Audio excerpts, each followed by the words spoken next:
चलो बच्चों, तो आज हम लोग साइंस में चैप्टर नंबर 3 शुरू करें, जो चैप्टर का नाम है synthetic fibres and plastic. Synthetic fibres, तो सबसे पहले मीनिंग समझे ना कि फाइबर्स किसे कहते हैं। समझो यहाँ पर कि फाइबर्स ऐसे बनते हैं, जैसे समझो कि आपके कोई क्लोथ्स हैं, आप जैसे कोई भी तरह के शर्ट टी शर्ट पहनते हो, कोई ड्रेस अगर आप तैयार करवाते हो, ये जैसे ड्रेस होती है वो ड्रेस किस में से तैयार होती है, ऐसे बड़े ताकों में से, ऐसे बड़े से ताके और ये कपड़े होते हैं उसमें से ऐसी ड्रेस तैयार होती है ना।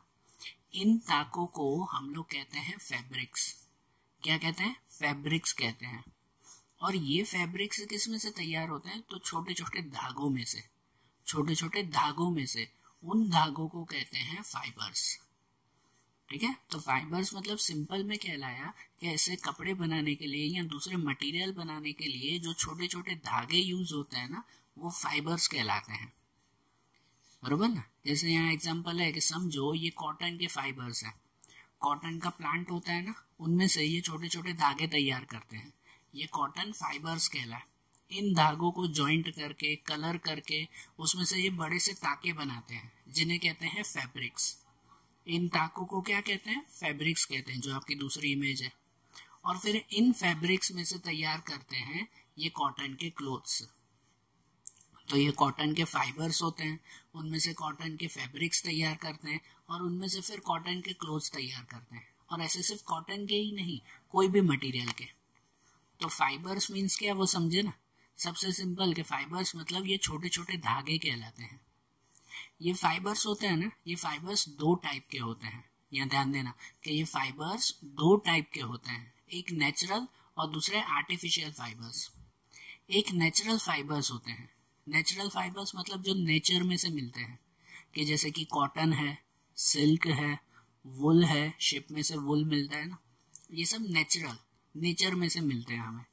और दूसरे फाइबर्स होते हैं, वो होते हैं आर्टिफिशियल या तो main made fibres. Main made जिसे नेचर में से नहीं, जिन्हें केमिकल्स के थ्रू बनाया जाता है, फैक्ट्रियों में बनाया जाता है, नेचर में नहीं बनते, वो आर्टिफिशियल फाइबर। जैसे कि रेयन, पॉलिएस्टर, नायलॉन, एक्रेलिक, ये सब आर्टिफिशियल फाइबर्स कहते हैं। और इन्हीं आर्टिफिशियल फाइबर्स का दूसरा नाम है सिंथेटिक फाइबर्स। हमें इस चैप्टर में इसके बारे में पढ़ना है ना, ठीक है ना। आर्टिफिशियल फाइबर्स को ही दूसरा क्या नाम देते हैं? सिंथेटिक फाइबर्स कहते हैं। एक नेचुरल फाइबर्स होते हैं जो नेचर में से बनते हैं, और दूसरे फाइबर्स कहलाते हैं आर्टिफिशियल फाइबर्स या तो सिंथेटिक फाइबर्स, जो फैक्ट्रियों में केमिकल्स के थ्रू या दूसरे मटेरियल्स के थ्रू ये सिंथेटिक फाइबर्स बनाते हैं और फिर उनमें से फिर अलग अलग मटेरियल्स तैयार करते हैं। फाइबर्स मतलब ये धागे कहलाए ना। अब ये ध्यान देना, आपका चैप्टर ही है फाइबर्स, तो फाइबर्स मतलब ये धागे कहलाए, ये समझना। तो सिंथेटिक फाइबर्स मतलब कि केमिकल्स के थ्रू पहले से ये धागे तैयार किए जाते हैं और फिर उनमें से अलग अलग मटेरियल तैयार किए जाते हैं। ठीक है, अब पहले एक छोटा सा टॉपिक ये भी समझें कि ये धागे कैसे तैयार करते हैं, ये फाइबर्स कैसे तैयार करते हैं। ये मैंने जैसे बताया ना कि भाई फैक्ट्रियों में केमिकल्स के थ्रू ये बनाए जाते हैं सिंथेटिक फाइबर्स। तो ये बनते कैसे हैं? तो उसके लिए आपके टेक्स्ट बुक में एक छोटा सा एग्जाम्पल दिया हुआ है। जैसे पता है छोटे छोटे बीट्स होते हैं, यहाँ आपको जैसे पहली इमेज में दिया हुआ है कि जैसे छोटे छोटे बीट्स होते हैं। बीट्स मतलब मोती जैसे छोटे छोटे। उन सब मोतियों को एक एक मोती करके एक दूसरे से जोड़ दिया जाए तो क्या बन जाता है? पूरी है जैसे माला बन जाती है ना, हार बन जाता है ना। या जैसे यू पिन होती है, तो इन यू पिन में एक एक करके ये यू पिन सब जोड़ दिया जाए तो क्या हो जाएगा? एक चेन जैसा सिस्टम बन जाएगा। चेन बन जाएगा ना। इन बीड्स में, इन मोतियों में भी तो ऐसा ही ना, ये जैसे चेन जैसा बन जाता है, और इसमें भी जैसे ये चेन जैसा तैयार हो जाएगा। उसी तरह से केमिकल्स के थ्रू भी छोटे छोटे एटम्स लेकर एक चेन जैसा स्ट्रक्चर बनाया जाता है। या जैसे दूसरी इमेज में देख रहे हो, छोटे छोटे केमिकल्स के एटम्स लेकर उनमें से ऐसा चेन जैसा स्ट्रक्चर बनाया जाता है और उनको सब एक दूसरे के साथ जोड़कर फिर ऐसे सिंथेटिक फाइबर्स, ऐसे धागे बनाए जाते हैं। ठीक है ना। और फिर इन धागों में से फिर कपड़े और दूसरे मटेरियल बनते हैं। समझ आ रहा है ना। और इनमें ये जब ऐसा चेन जैसा स्ट्रक्चर बनाते हैं, एक दूसरे के साथ एक एक एटम ज्वाइंट करते हैं, जैसे इसमें कैसे एक एक यू पिन ज्वाइंट की, एक यू पिन, फिर दूसरी पिन, फिर तीसरी पिन। इसमें भी एक एक एटम, जैसे एक एटम ज्वाइन किया, फिर दूसरा एटम, फिर तीसरा एटम, एक एक एटम एक दूसरे से ज्वाइन करते हैं ना। तो इनमें ये हर एक पार्ट, या समझो हर एक एटम, उसे साइंटिफिक लैंग्वेज में क्या कहते हैं? उसे साइंटिफिक लैंग्वेज में कहते हैं पॉलीमर। क्या कहते हैं उसे? पॉलीमर कहते हैं। ये पॉलीमर है ना, वो ग्रीक वर्ड में से बना हुआ है, एक ग्रीक वर्ड में से बना है, जिसमें से दो वर्ड मिलकर ये पॉलीमर बनता है। एक होता है पॉली, पॉली का मतलब होता है मैनी, बहुत सारे, और दूसरा आता है मर, मर मीन्स कहलाता है यूनिट, है ना, या चेन। तो बहुत सारे यूनिट जब साथ में मिलकर एक चेन जैसा स्ट्रक्चर बनाते हो तो वो पॉलीमर कहलाते हैं। समझे ना? तो सिंथेटिक फाइबर्स जो है छोटे छोटे एटम्स में से बनते हैं ना, उन्हें पॉलीमर कहते हैं। ये तो सिर्फ नॉलेज के लिए हुआ। अब आपको ये तो क्लियर हो गया कि फाइबर्स मीन्स क्या, ये तो माइंड में आ गया ना कि फाइबर मतलब क्या कहते हैं। फाइबर्स मतलब ये धागे कहलाते हैं। और सिंथेटिक फाइबर मतलब क्या, जो हमारे चैप्टर का नाम है, हमें समझना है। ये सिंथेटिक फाइबर्स मतलब कि main made artificial fibres, nature में से नहीं लेकिन केमिकल्स के थ्रू, और फैक्ट्रियों में, इंडस्ट्रीज में जो ये फाइबर्स तैयार होते हैं, धागे तैयार होते हैं, वो सिंथेटिक फाइबर्स कहलाते हैं। तो हमें अब इस चैप्टर में आगे शुरू करना है कि अलग अलग तरह के इम्पोर्टेंट सिंथेटिक फाइबर्स समझने हैं, बराबर ना। हमें अलग अलग फाइबर्स के बारे में समझना है अब, जिनमें से देखो सबसे पहला फाइबर समझें तो सबसे पहला फाइबर आता है रेयॉन। कौन सा? रेयॉन।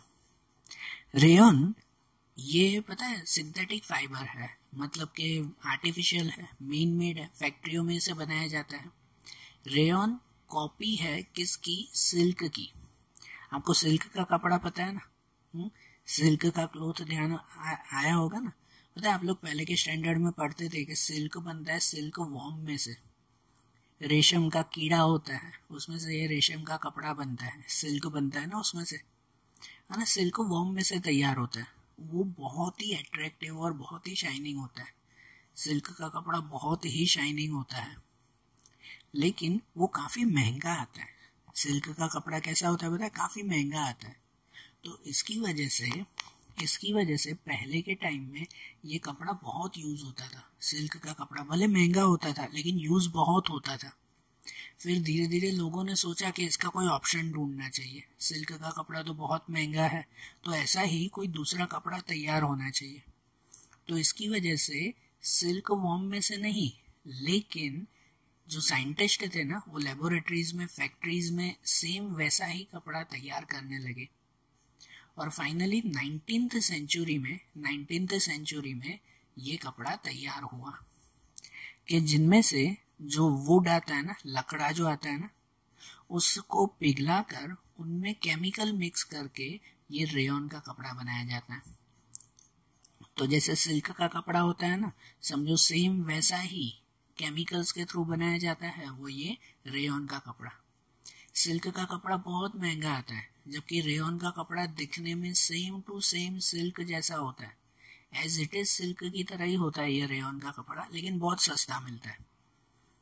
ठीक है ना। इसे रेयॉन या तो आर्टिफिशियल सिल्क भी कहते हैं, आर्टिफिशियल सिल्क इसे कहा जाता है रेयॉन को। देखो ये रेयॉन भले ही लकड़े में से बनाया जाता है, अब लकड़ा तो नेचुरल कहलाया ना, फिर भी इसे नेचुरल फाइबर नहीं कहते। उस लकड़े में बहुत सारे केमिकल्स ऐड करके फिर रेयॉन बनाया जाता है, इसीलिए रेयॉन वो आर्टिफिशियल ही है। ठीक है, उसे नेचुरल फाइबर्स नहीं कहते। इस रेयॉन में अलग अलग कलर्स डालकर बहुत सारे तरह के कपड़े बनाए जाते हैं। इस रेयॉन के कपड़े बहुत ही अट्रैक्टिव लगते हैं।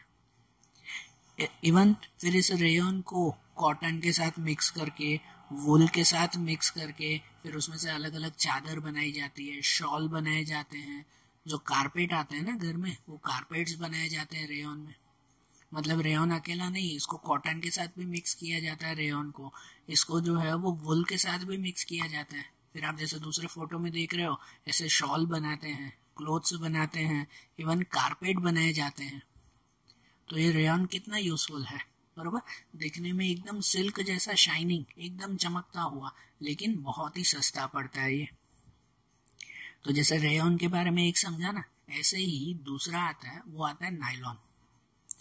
नायलॉन ऐसा है जो कंप्लीटली सिंथेटिक फाइबर है, इसमें कोई नेचुरल चीजें यूज होती नहीं है। पूरा फैक्ट्री में ये तैयार होता है, इंडस्ट्रीज में ये तैयार होता है नायलॉन, और सबसे ज्यादा यूज होने वाला सिंथेटिक फाइबर है, सबसे ज्यादा यूज होने वाला सिंथेटिक फाइबर्स, क्योंकि इस नायलॉन में से न जाने कितनी चीजें बनाई जाती हैं। नायलॉन की सबसे बड़ी खासियत क्या है पता है? कि नायलॉन सबसे मजबूत आता है। इवन जो कितनी बार जो स्टील की वायर होती है ना, स्टील जिसके बर्तन बनते हैं, उसकी अगर वायर बनाई जाए ना, तो उससे भी ज्यादा मजबूत ये नायलॉन के फाइबर्स होते हैं। सोचो, नायलॉन के धागे वो स्टील से भी ज्यादा मजबूत होते हैं। तो इसकी वजह से ही तो ये नायलॉन सबसे ज्यादा यूज होने वाला सिंथेटिक फाइबर है। नायलॉन कब बनाया गया था पता है? 1931 में। 1931 में ये नायलॉन तैयार किया गया था, और उसके बाद इस नायलॉन का बहुत ज्यादा यूज हुआ। नायलॉन की खासियत ये है कि एक तो ये बहुत ही स्ट्रांग है, काफी मजबूत आता है। दूसरा, ये लंबे समय तक टिका रहता है, खराब नहीं होता ये जल्दी, और वजन में भी एकदम लाइट, एकदम हल्का है।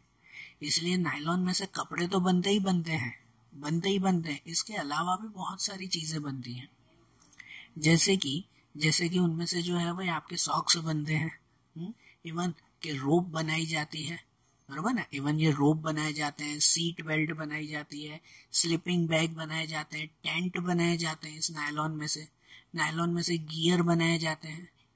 नायलॉन गियर मतलब जो मशीनों में चलने वाले जो ये स्पीयर्स या सर्कल्स होते हैं ना, वो ये गियर बनाए जाते हैं। अम्ब्रेलास बनाई जाती है, होस पाइप, जो पानी के पाइप आते हैं वो बनाए जाते हैं। इवन ये इतना मजबूत होता है कि इनमें से डेंटल फ्लोज या तो समझो कि भाई अलग अलग तरह की जो वाटर बॉटल्स आती है ना, वो भी बनाई जाती है। टर्पेलिन बनाया जाता है कारपेट की तरह, और इवन ये इतना मजबूत है कि पैराशूट बनाने में भी इसका यूज होता है। तो देखो, नायलॉन का यूज कितनी सारी जगहों पर होता है, इतना यूजफुल है ना। इसी वजह से तो जितने भी सिंथेटिक फाइबर्स है ना, उन सभी सिंथेटिक फाइबर्स में से सबसे ज्यादा यूजफुल ये नायलॉन होता है। अब जैसे ये नायलॉन के बारे में हमने समझा ना, ऐसे ही अब दूसरा समझे, वो आता है पॉलिएस्टर या तो एक्रेलिक। पॉलिएस्टर एंड एक्रेलिक अलग अलग है। पहले एक पॉलिएस्टर समझे, ये भी सिंथेटिक फाइबर है, ये भी फैक्ट्रियों में और केमिकल्स के थ्रू ही बनाया जाता है। तो सबसे पहले पॉलिएस्टर के बारे में समझे। पॉलिएस्टर, उसका यूज ज्यादातर कपड़े बनाने के लिए ही होता है। आपने कितने लोगों को देखा होगा कि ये इस टाइप की शर्ट पहनते हैं, ज्यादातर पता है वो जॉगिंग के लिए, जिम के लिए या एक्सरसाइज के लिए ऐसी शर्ट पहनते हैं। ये शर्ट एकदम शाइनिंग होती है, और इस कपड़े को अगर आप लोग जो है वो ये टच करो, इस कपड़े को हाथ लगाओ आप, तो कैसा लगेगा पता है? कि वो एक पॉलीथीन की तरह, है ना, एकदम शाइनिंग और स्मूथ ये होता है। तो ये जो कपड़ा होता है ना, इस कपड़े को पॉलिएस्टर कहते हैं। ध्यान है कि ये कपड़ा ज्यादातर जो है वो कोई एक्सरसाइज करने के लिए, गेम्स खेलने के लिए, जॉगिंग करने के लिए, ऐसे कपड़े आप लोगों ने खुद भी पहने होंगे और इवन आसपास भी देखे ही होंगे ऐसे कपड़े। ये पॉलिएस्टर के बने हुए होते हैं। पॉलिएस्टर की खासियत ये है कि ये कपड़ा जल्दी से खराब नहीं होता, इसे धोना भी एकदम इजी है, और ये वो कैसे बाकी के कपड़े श्रिंक हो जाते हैं, ये कपड़े श्रिंक भी नहीं होता, ये जैसे है वैसे के वैसे ही रहते हैं। इसकी वजह से तो ये पॉलिएस्टर का कपड़े बनाने के लिए बहुत ज्यादा यूज होता है। इस पॉलिएस्टर के अलग अलग टाइप्स हैं, ध्यान से सुनना, नाम यहाँ लिखे नहीं हुआ है, सुनना। पॉलिएस्टर के अलग अलग टाइप्स हैं। एक जैसे टाइप आता है, वो आता है टेरिलिन। कौन सा आता है? टेरिलिन आता है। टेरिलिन एक तरह का पॉलिएस्टर है कि जिनका यूज भी अलग अलग तरह के कपड़े बनाने के लिए ही होता है, टेरिलिन। और दूसरा एक पॉलिएस्टर का टाइप आता है, वो आता है PET। PET मतलब कहते हैं पॉलीइथिलीन टेरेफ्लेट, और पॉलीइथिलीन टेरेफ्लेट। ये पॉलिएस्टर है जिनका यूज कपड़े बनाने के साथ साथ जो वाटर बॉटल्स आती हैं, शाइनिंग वाटर बॉटल्स, इवन कि जो प्लास्टिक के बर्तन आते हैं, प्लास्टिक के बर्तन है, प्लास्टिक जैसे जो दिखने वाले बर्तन होते हैं ना, वो ये ऐसे पॉलिएस्टर के होते हैं। इवन कि उनमें से वायर्स बनाई जाती है ये पॉलिएस्टर में से, बरोबर। तो ये पॉलिएस्टर का यूज भी काफी ज्यादा है, बरोबर ना। और पॉलिएस्टर के बाद वो दूसरा आता है, वो आता है एक्रिलिक। ठीक है, दूसरा कौन सा आता है? एक्रिलिक आता है। आपको पता है जब ठंडी का मौसम आता है ना, विंटर सीजन, तो आप लोग जो है वो ये स्वेटर पहनते हो या तो फिर शॉल वगैरह या कंबल वगैरह जो पहनते हो। ये स्वेटर्स किस में से बनते हैं? नेचुरली किस में से बनते हैं? ध्यान है? तो नेचुरली बनते हैं वुल में से। स्वेटर्स किस में से बनते हैं? वुल में से बनता है ना, वुल जो शिप में से मिलती है। ये वुल में से एकदम प्योर स्वेटर्स बनाए जाते हैं। लेकिन आज के टाइम में आप लोग जो स्वेटर्स वगैरह पहनते हो ना, वो एकदम प्योर वुल के बने हुए होते नहीं है। उसी वुल में दूसरे केमिकल्स मिक्स करके फिर दूसरे टाइप का वुल बनाया जाता है। तो वो जो केमिकल्स वाला वुल होता है ना, उसे हम लोग कहते हैं एक्रिलिक। जो रियल वुल होता है ना, शिप में से जो रियल वुल मिलता है, वो वुल काफी महंगा आता है। वो रियल स्वेटर जो अगर आप खरीदने जाओ तो वो काफी महंगे आते हैं उस वुल के। लेकिन वो जो केमिकल्स के थ्रू ऐसा वुल बनाया जाता है, जैसे आप ये फोटो में देख रहे हो, ये वुल ही है, लेकिन ये केमिकल से बनाया हुआ वुल है, तो उसे एक्रिलिक कहते हैं। और फिर इसी वुल में से स्वेटर्स, शॉल, फिर कंबल्स, ठीक है, ये सब इसमें से बनाए जाते हैं। तो ये एक्रिलिक कैसा होता है पता है? एक तो ये यूज करने में इजी, हल्का होता है, गरम भी होता है, कि जैसे ठंडी के मौसम में जो है वो आप लोग इसका यूज कर सको, गरम भी होता है। और साथ में ये जो है वो बहुत ही सस्ता पड़ता है। आप नेचुरल वूल खरीदने जाओ ना तो वो काफी महंगा आता है, जबकि एक्रेलिक काफी सस्ता पड़ता है। इसी वजह से आज के टाइम में ठंडी के मौसम में ज्यादातर जो आप स्वेटर्स वगैरह पहनते हो ना, वो प्योर वूल के नहीं होते, वो इस एक्रेलिक के ही बने हुए होते हैं, है कि नहीं। तो देखो कितने सारे हमने अलग अलग जो है वो ये सिंथेटिक फाइबर्स समझे ना, सिंथेटिक फाइबर्स।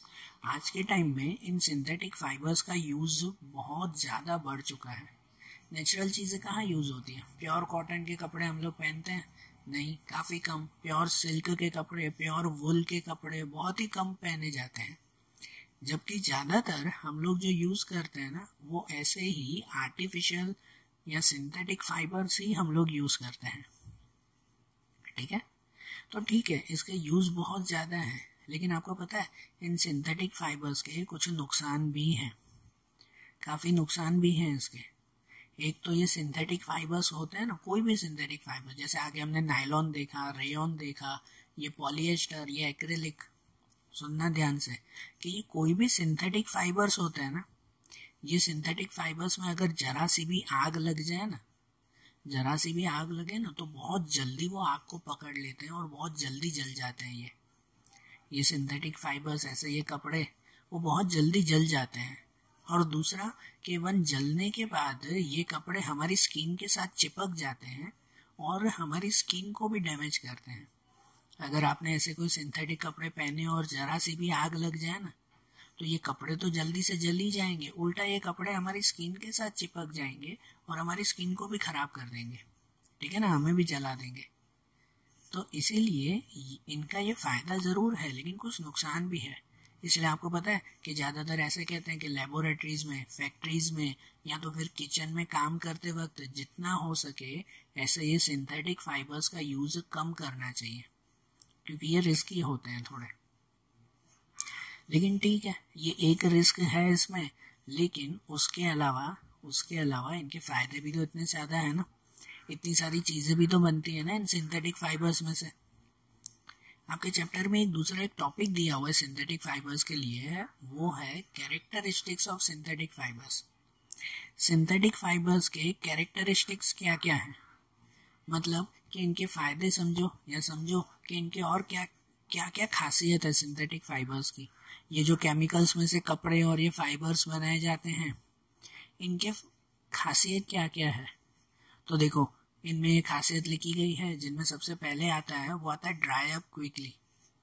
ऐसे फाइबर्स में से जो कपड़े बनाए जाते हैं ना, वो बहुत जल्दी से सूख जाते हैं। जैसे प्योर सिल्क का कपड़ा होता है ना, प्योर सिल्क, तो प्योर सिल्क का कपड़ा अगर आप लोग जो है वो उसे गीला कर दो या पानी में वो गीला हो जाए तो उसे सूखने में बहुत टाइम लगता है। लेकिन बिल्कुल सिल्क की तरह यूज होने वाला रेयॉन, रेयॉन का कपड़ा वो सिल्क की तरह ही यूज होता है ना, तो वो जो रेयॉन का कपड़ा है ना वो बहुत जल्दी सूख जाता है, बहुत जल्दी ड्राई हो जाता है वो। ठीक है, तो ऐसा कोई भी सिंथेटिक फाइबर्स हो ना, उसकी ये पहली खासियत आती है कि दे ड्राई अप क्विकली, बहुत जल्दी सूख जाते हैं। Then they are durable, durable मतलब लॉन्ग टाइम तक चलते हैं, बराबर ना, लंबे समय तक चलते हैं। ये ऐसे जो कपड़े होते हैं वो लंबे समय तक खराब नहीं हो जाते, श्रिंक नहीं हो जाते, इनके क्या कह सकते हैं कि कलर नहीं उड़ जाता। जैसे बाकी के कपड़े होते हैं, कितने कपड़ों के रंग उड़ जाते हैं, इनमें वो नहीं होता है। ये इनका फायदा है, ये खासियत है। दूसरा, लेस एक्सपेंसिव, मतलब ये सस्ते होते हैं। जो आप प्योर कॉटन के कपड़े, प्योर सिल्क के कपड़े, प्योर वुल के जो है वो स्वेटर्स वगैरह खरीदने जाओ वो महंगे पड़ते हैं जो प्योर होते हैं, जबकि ये जो है वो काफी सस्ते पड़ते हैं। ठीक है ना, ये लेस एक्सपेंसिव होते हैं। उसके बाद रेडिली अवेलेबल, रेडिली अवेलेबल मतलब कि ये कभी भी और कहीं पर भी मिल जाते हैं। ठीक है ना, प्योर जो कॉटन सिल्क वुल के आप कपड़े खरीदने जाओ तो शायद कोई कोई जगह पर ना मिले, जबकि सिंथेटिक फाइबर्स के कपड़े वो हर जगह मिल जाते हैं, क्योंकि ये तो फैक्ट्रियों में तैयार होते हैं ना, तो इजीली और जल्दी मिल जाते हैं। एंड इजी टू मेंटेन, इन्हें मेंटेन करना भी इजी है। आप इसको जो है वो आराम से धो सकते हो, आराम से जो है वो सुखा सकते हो, कि इसको मेंटेन करना इजी है, इसकी ज्यादा केयर नहीं करनी पड़ती। आप लोग जैसे प्योर वूल के जो स्वेटर्स आते हैं ना, वो प्योर वूल के स्वेटर्स को बहुत केयर करनी पड़ती है। उसको आपने जो है वो अगर गलत पानी में धो दिया या गलत जगह पर रख दिया तो एक ही साल में वो प्योर वूल के जो स्वेटर्स होते हैं वो खराब हो जाते हैं, उसमें फंगस पड़ जाती है। जबकि आप लोग एक्रेलिक के अगर स्वेटर्स लेते हो ना, तो वो एक्रेलिक के स्वेटर्स सालों तक खराब नहीं होते, उसे मेंटेन करना इजी है, कहीं पे भी रख दो, कैसे भी धो दो, वो चल जाते हैं। तो ये सिंथेटिक फाइबर्स इतने यूजफुल है कि नहीं, है ना, ये सब इनकी खासियत है ना। तो देखो, हमने अभी चैप्टर का एक पार्ट देखा जो था सिंथेटिक फाइबर्स। हमारे चैप्टर का नाम था सिंथेटिक फाइबर्स एंड प्लास्टिक। ठीक है, तो सिंथेटिक फाइबर्स के बारे में तो समझा ना। अब हम लोग चैप्टर का दूसरा पार्ट, दूसरा एक टॉपिक देखें, वो है प्लास्टिक के बारे में। ठीक है, वो प्लास्टिक के बारे में। अब प्लास्टिक क्या, ये तो आप सबको पता है।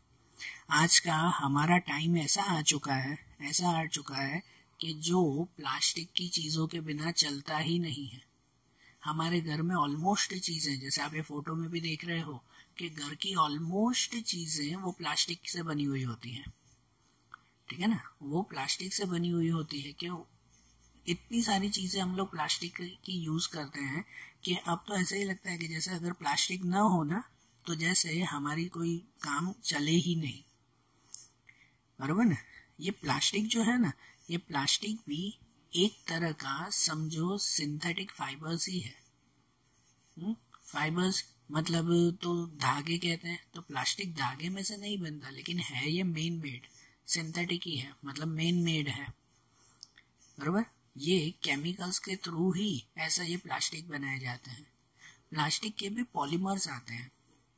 इनका पॉलीमर आता है पॉलीथिन, पॉलीथिन होता है। उन पॉलीथिन में को एक दूसरे के साथ जोड़कर ऐसा ये प्लास्टिक तैयार किया जाता है। ये जो प्लास्टिक होता है ना, इन प्लास्टिक के दो टाइप्स आते हैं। प्लास्टिक क्या होता है हमें पता है, ये हम लोग हर जगह पर यूज करते हैं। ठीक है ना, हर एक चीज अब प्लास्टिक की बन सकती है ना, ऑलमोस्ट सब चीजें प्लास्टिक की बन जाती है। लेकिन इन प्लास्टिक के दो टाइप्स आते हैं, वो ध्यान से समझना। पहला एक टाइप आता है, वो आता है थर्मोप्लास्टिक। क्या कहते हैं, थर्मोप्लास्टिक। थर्मोप्लास्टिक वो कहलाता है कि जो प्लास्टिक को जरा सा गर्म करने पर वो जल्दी से पिघल जाता हो, और उसे ठंडा कर दो तो वो वापस से जम जाता हो, वापस से कड़क हो जाता हो, हार्ड हो जाता हो। ये शॉर्ट में समझो कि जिस प्लास्टिक को जरा सा गर्म करने पर वो जल्दी से पिघल जाए ना, तो ऐसा प्लास्टिक कहलाता है थर्मोप्लास्टिक। ठीक है ना। थर्मोप्लास्टिक के लिए कहते हैं, जैसे यहाँ लिखा हुआ है ना, can be melted repeatedly. Can be melted repeatedly मतलब जिसे बार बार पिघला सकते हो।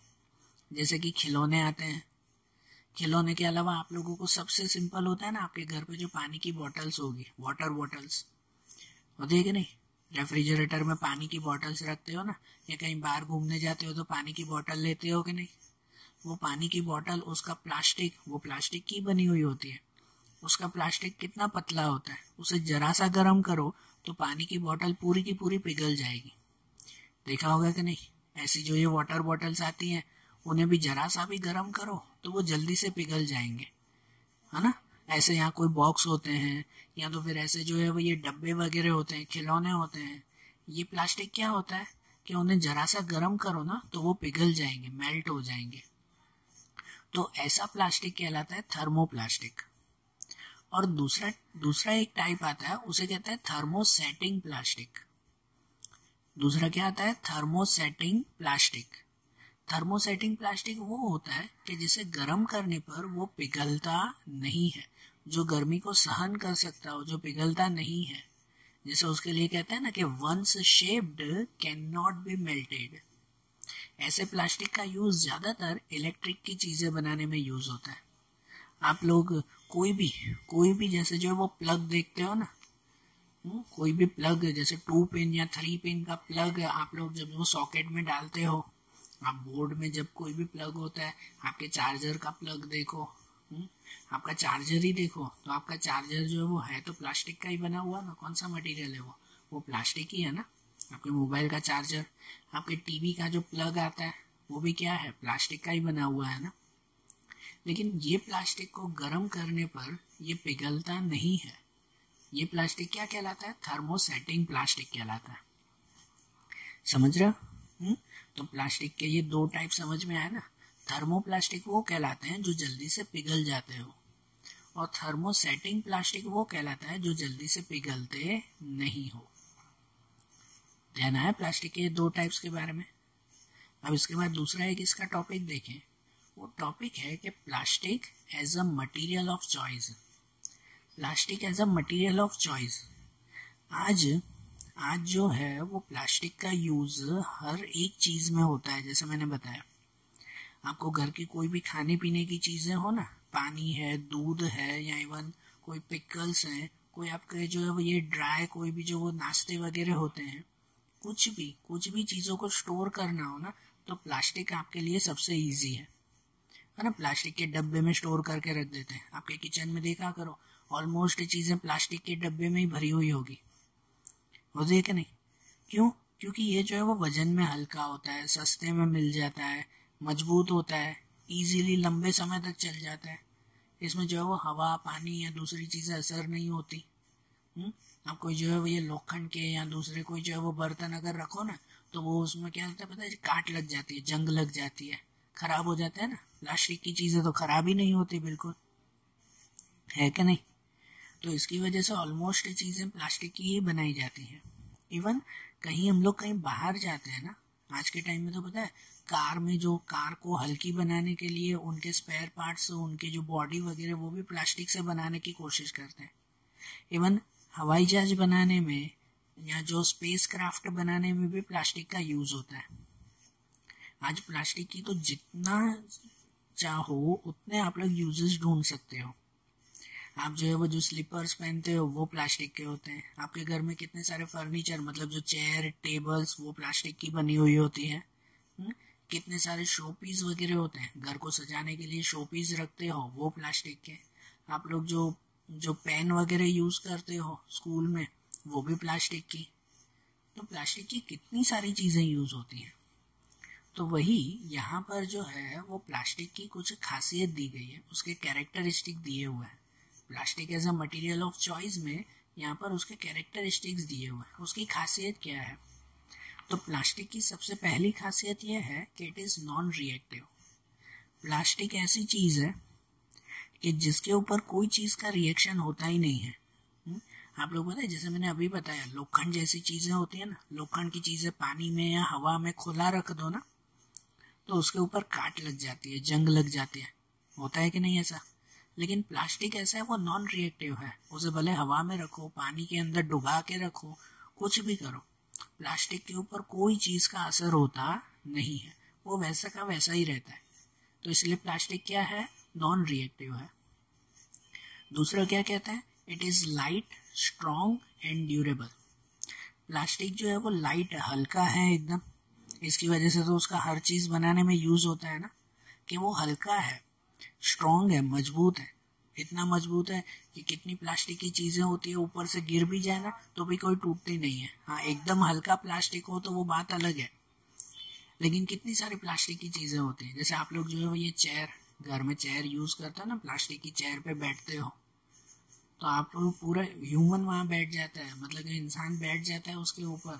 इंसान का वजन अप्रोक्सीमेट 40, 50, 60, 70 किलो का, वो जो है वो इंसान उस चेयर के ऊपर बैठ जाता है, तो भी उस चेयर पे असर नहीं होता ना, वो टूटता नहीं। तो ये जो कुर्सियां होती है, मतलब ये जो प्लास्टिक होता है, वो इतना स्ट्रॉन्ग भी तो होता है एंड ड्यूरेबल है। ये ड्यूरेबल मतलब लंबे समय तक चलने वाला है। आपके घर में जो किचन में जैसे प्लास्टिक की सब बर्नियां रखी हुई होगी, सब प्लास्टिक के बर्तनों में बताएं, सब चीजें स्टोर करके डब्बों में बंद करके रखते हैं। ये डब्बे अगर टूटे नहीं ना, हाँ कहीं ऊपर से गिर जाए और कुछ लग जाए तो टूट जाएंगे, लेकिन टूटे नहीं ना तो सालों तक ये डब्बे चलते रहते हैं, है कि नहीं, सालों तक ये डब्बे चलते हैं, इतना ये ड्यूरेबल होता है प्लास्टिक। तो ये इसका फायदा है ना। और दूसरा फायदा क्या, they are poor conductors. Poor conductors मतलब कि प्लास्टिक के ऊपर कोई भी करंट वगैरह का असर होता नहीं है, बराबर ना।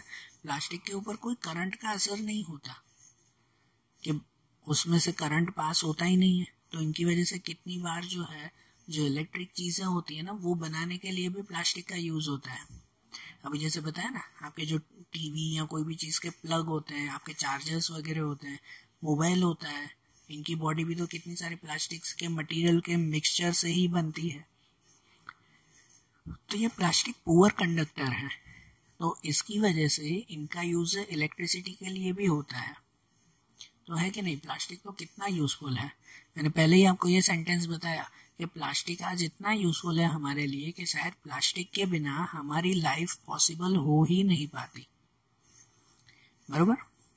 लेकिन देखो, प्लास्टिक इतना यूजफुल है ना, लेकिन प्लास्टिक का एक बहुत बड़ा नुकसान भी है। वो नुकसान क्या, वो एक टॉपिक से समझे, कि जैसे हमारा नेक्स्ट टॉपिक आता है, वो टॉपिक आता है बायोडिग्रेडेबल एंड नॉन बायोडिग्रेडेबल। समझना है टॉपिक ना, तो फिर प्लास्टिक पे पहुंचते हैं। बायोडिग्रेडेबल एंड नॉन बायोडिग्रेडेबल, ये क्या कहते हैं। आप देखो, हम लोग घर में जो पूरा दिन काम करते हैं ना, या कहीं पर भी जो भी काम करते हैं ना, उन हर चीजों में से कोई ना कोई वेस्ट मटेरियल निकलता ही है। आप घर पे जैसे खाना बनाते हो तो सब्जियों के उसके छिलके निकलते हैं ना, पील्स निकलते हैं कि नहीं, बराबर ना, वो भी एक तरह का कचरा होता है। आप पूरा दिन जैसे घर पे कोई भी काम करते हो, आप जैसे अगर एज ए स्टूडेंट आप कोई अगर वर्क करते हो, तो आपकी जो है वो ये रफ पेजेस निकलते होंगे, पुरानी बुक्स होगी, या फिर जो है वो पेन वगैरह अगर खत्म हो जाए तो वो भी कचरे में आप लोग फेंक देते हो। तो ये सब तरह का कचरा निकलता है कि नहीं। ये कचरों में, इन कचरे को जो है, या समझो ये जो वेस्ट है, उन वेस्ट के दो टाइप्स होते हैं। एक टाइप आता है जिसे हम लोग कहते हैं बायोडिग्रेडेबल वेस्ट। एक टाइप क्या कहलाता है, बायोडिग्रेडेबल वेस्ट कहलाता है। बायोडिग्रेडेबल मतलब वो कि जो वेस्ट मटेरियल या जो कचरा नेचर के साथ इजीली मिक्स हो जाता हो, जो नेचर में मिक्स हो जाता हो, तो उस कचरे को हम लोग कहते हैं बायोडिग्रेडेबल मटेरियल्स। ठीक है, जैसे कि देखो कि जैसे फ्रूट्स या तो वेजिटेबल के पील्स होते हैं, बराबर ना। आपके घर का जो खाने का कचरा होता है ना, बचा हुआ खाना, या फिर जो है वो सब्जियां या फल के जो भी छिलके होते हैं, ये सब है ना बायोडिग्रेडेबल। इसे अगर आप कहीं जमीन पे फेंक दो ना, इसे अगर आप जमीन पे फेंक दो तो वो नेचर में खुद ब खुद मिक्सअप हो जाते हैं, बराबर ना, जमीन में खुद ब खुद मिक्स हो जाएंगे। ये नेचर में खुद ही सड़ जाते हैं, मिक्स हो जाते हैं, तो इसलिए उसे बायोडिग्रेडेबल कहते हैं। कि जैसे यहाँ दिया हो ना, फ्रूट्स या वेजिटेबल के पील्स होते हैं, हेयर्स आपके जो है वो ये बाल वगैरह, या पेपर्स होते हैं, ठीक है, ये सब नेचुरल चीजें ना बायोडिग्रेडेबल कहलाती है। लेकिन दूसरा एक वेस्ट का टाइप आता है जिसे कहते हैं नॉन बायोडिग्रेडेबल, जो सड़ता नहीं है। जैसे कि प्लास्टिक, कोई हार्डवेयर, मतलब आपके पुराने जो है वो ये मोबाइल्स वगैरह हो, या कंप्यूटर के पुराने पार्ट्स हो, कोई भी प्लास्टिक की चीजें, ये बॉटल्स, ये सब नॉन बायोडिग्रेडेबल है। इसे अगर आप कहीं जमीन या कहीं फेंको ना, तो वहां पर वो सड़ते नहीं है, खराब नहीं होते। इवन कि वो नेचर को खराब करते हैं, खुद नहीं सड़ते, नेचर को सड़ा देते हैं, तो वो नॉन बायोडिग्रेडेबल कहलाते हैं।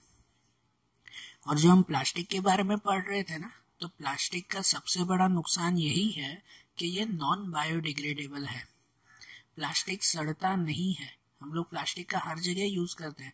बाहर सब्जी लेने जाते हो तो वहां सब्जी लेने के लिए भी प्लास्टिक की थैलियों में भरकर लाते हो, और फिर वो थैली यहाँ वहाँ फेंक देते हो।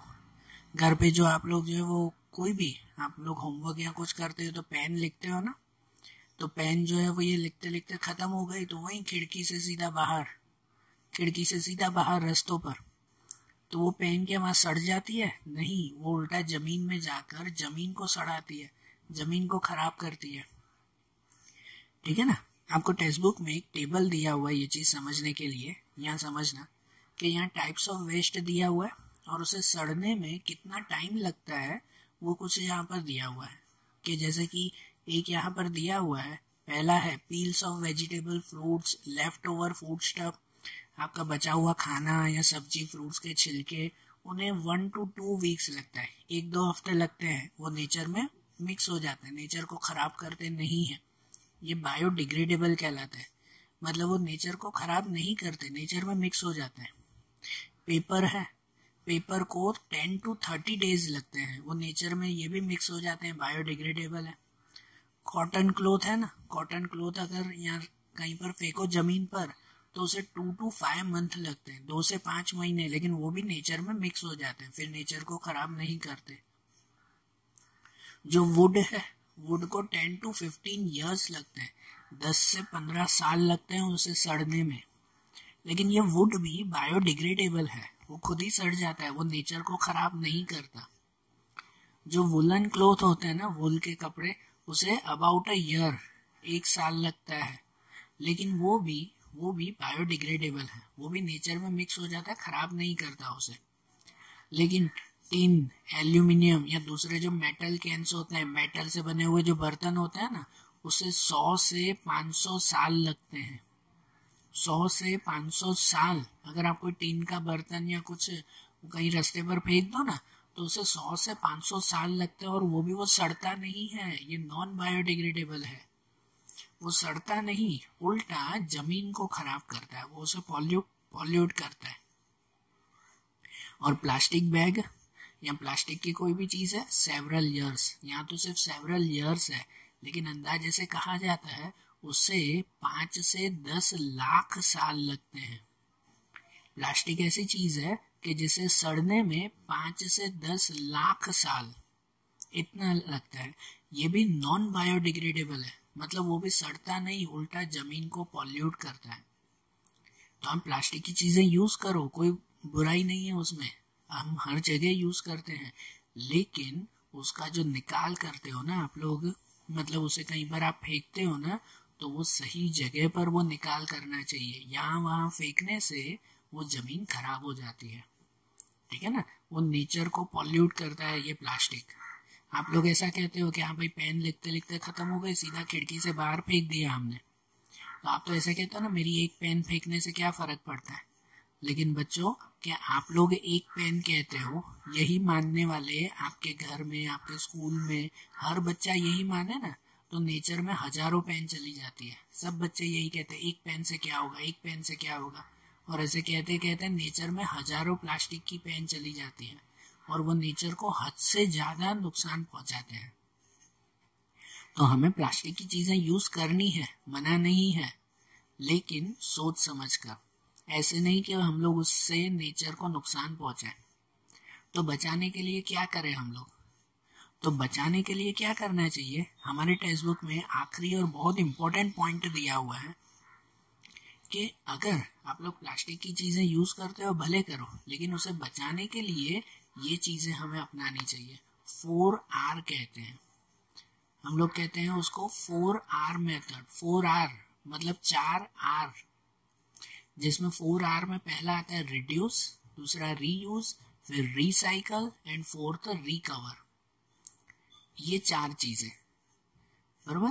तो ये 4 चीजों से आप लोग आराम से अपनी प्लास्टिक की चीजों का यूज भी कर सकते हो और साथ में उसको जो है वो नेचर से बचा भी सकते हो।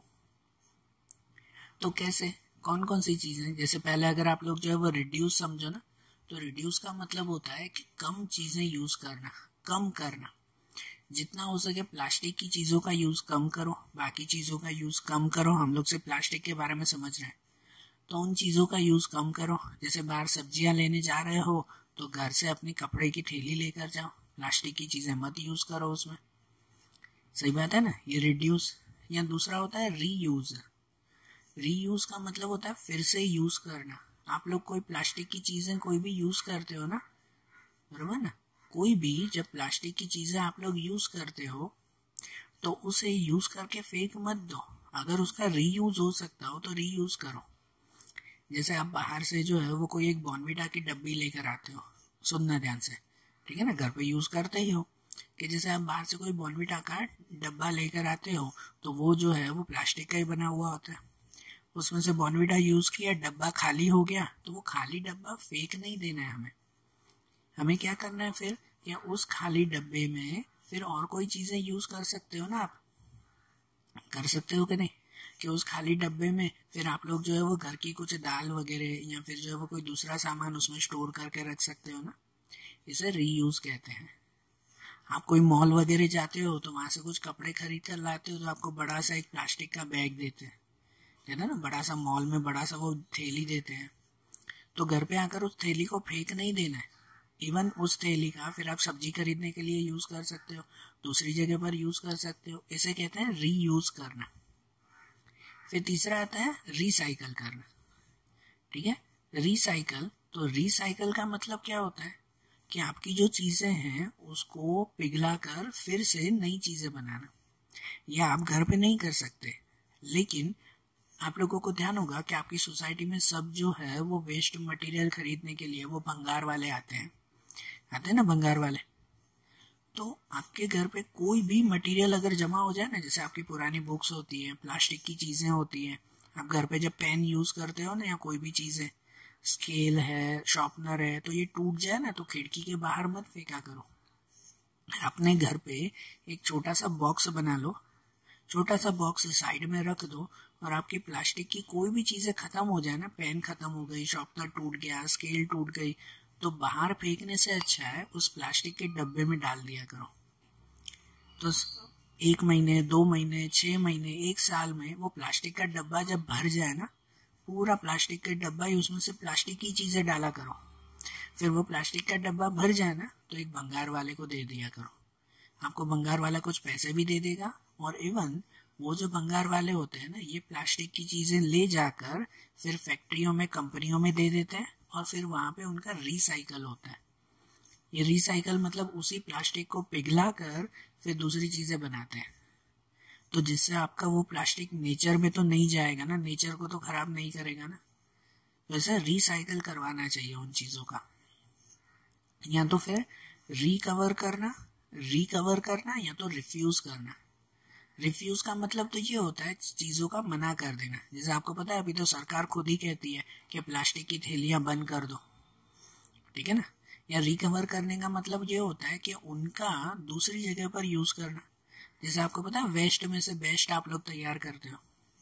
कोई प्लास्टिक की पुरानी चीजें हो, टूटी फूटी चीजें हो, तो घर के लिए एक छोटा सा शो पीस बना लो उसमें से, है ना, वेस्ट में से बेस्ट बनाना। तो ये चीजें हैं, इन चीजों का यूज करके प्लास्टिक का आप अच्छी तरह से यूज कर पाते हो और नेचर को नुकसान करने से बचा पाते हो, ठीक है। समझ में आया ना ये बात, ध्यान रखना इन चीजों का। तो अब देखो, आज जैसे हमने ये साइंस में 3rd चैप्टर देखा ना, ऐसे ही अब हम लोग साइंस के दूसरे चैप्टर्स अगले वीडियोस में देखेंगे। Okay, thank you.